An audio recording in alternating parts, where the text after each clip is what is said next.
గోదావరి తీరాన గొప్ప క్షేత్రమిది. అయిన వెళ్ళేది అందరి క్షేత్రమిది. హాయ్ ఫ్రెండ్స్, నేను మీ అయ్యన్నార్ మిత్ర.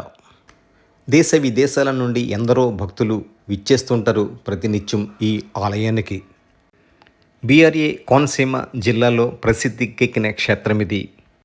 ద్రాక్షారామం నుంచి దక్షిణ వైపుకి, అమలాపురం నుంచి ఉత్తరం వైపుకి మధ్యలో ఉంటుంది ఈ అయినవెల్లి. ఒక్క నారికేళం సమర్పించుకుంటే చాలు, ఎలాంటి కోరికలైనా నెరవేరుస్తాడు ఈ స్వామి అని ఇక్కడ భక్తుల విశ్వాసం. ఆ నమ్మకంతోనే ఎవరింట్లో ఎలాంటి ఏ చిన్న కార్యక్రమమైనా ముందుగా వినాయకుడిని దర్శించుకొని తమ కోరికలు విన్నవించుకుంటారు. తదుపరి తమ కార్యక్రమములను మొదలు పెడతారు. మళ్ళీ మళ్ళీ వచ్చి తమ మొక్కులను తీర్చుకుంటుంటారు.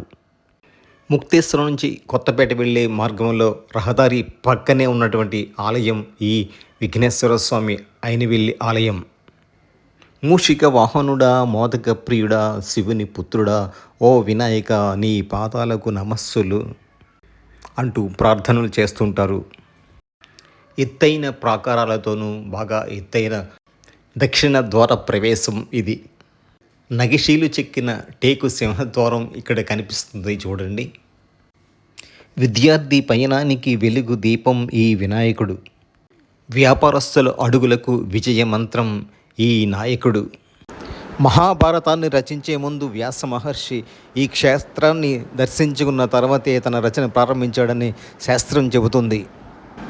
ఈ షాట్లో కింద లింక్ ఇచ్చాను. ఈ క్షేత్రం గురించి మరిన్ని వివరాలు తెలుసుకోవాలంటే ఈ లింక్ని క్లిక్ చేస్తే మరిన్ని వివరాలు తెలుస్తాయి.